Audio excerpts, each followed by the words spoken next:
மேம்பாலத்திற்கு அடியில் சாக்கு மூட்டைக்குள் அழுகிய நிலையில் கிடந்த பெண் சடலம். புகாரின் அடிப்படையில் சடலத்தை அடையாளம் கண்ட போலீஸ் செல்போன் நம்பரை ட்ரேஸ் செய்து கொலையாளியை பிடித்து விசாரணை. கொடுக்கல் வாங்கல் பிரச்சனையில் பெண் கொலை செய்யப்பட்டது அம்பலம். கொலை செய்யப்பட்டு கிடந்த பெண் யார்? கொலையாளிக்கும் அந்த பெண்ணுக்கும் இடையே என்ன தொடர்பு? நடந்தது என்ன?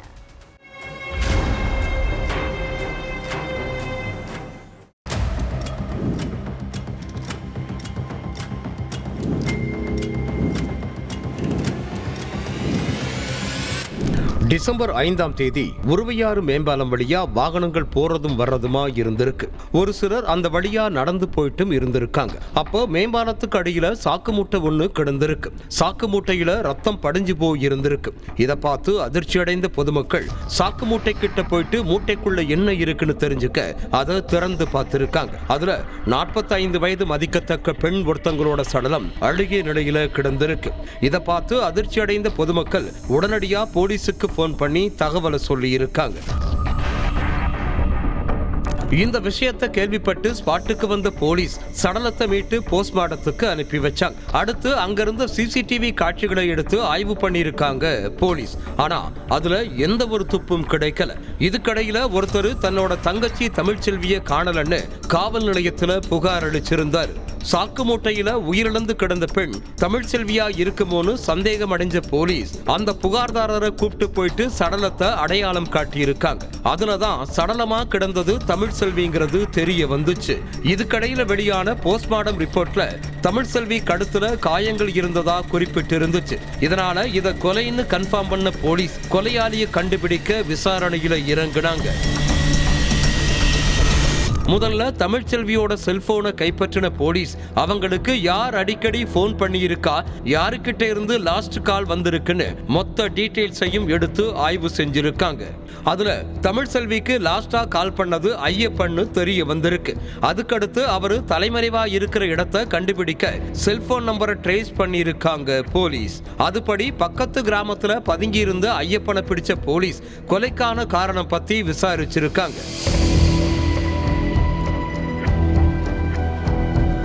புதுச்சேரி வில்லியனூர் பழைய தட்டாஞ்சாவடி பகுதியைச் சேர்ந்த ஐயப்பனுக்கு கல்யாணமாகி குழந்தைகள் இருக்கு.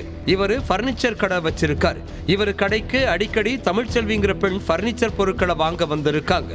அப்போ 2 பேருக்கும் இடையில பழக்கம் ஏற்பட்டு அந்த பழக்கமே இவங்களுக்குள்ள தகாத உறவா மாறி இருக்கு.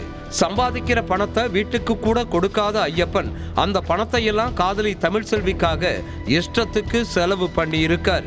தமிழ்செல்வி கேட்கிற எல்லாத்தையும் வாங்கி கொடுக்கிறது, அவங்கள அடிக்கடி வெளியில கூப்பிட்டு போறதுமா இருந்திருக்காரு.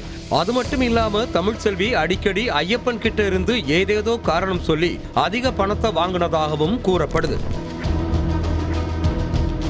இதுக்கடையில ஐயப்பனுக்கு திடீர்னு பண தேவை ஏற்பட்டிருக்கு.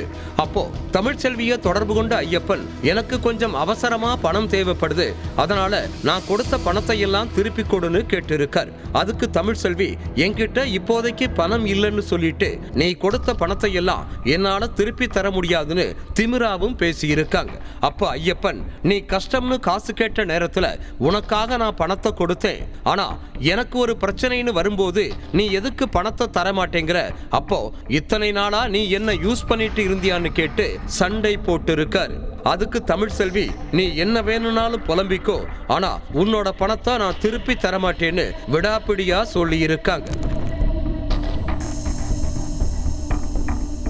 இதனால 2 பேருக்கும் இடையில பிரச்சனை ஏற்பட்டு இருக்கு. அப்ப தமிழ்செல்வி ஐயப்பனை தகாத வார்த்தைகளால திட்டினதா கூறப்படுது. 5ஆம் தேதி வேலை விஷயமா வெளியில போன தமிழ்செல்விக்கு போன் பண்ண ஐயப்பன், உன்கிட்ட கொஞ்சம் தனியா பேசணும், உருவையாறு மேம்பாலத்துக்கு வந்துருன்னு சொல்லி இருக்காரு. அவர் பேச்ச கேட்டு அங்க போன தமிழ்செல்வி கிட்ட ஐயப்பன் மறுபடியும் பணத்தை கேட்டு வாக்குவாதம் பண்ணி இருக்கார்.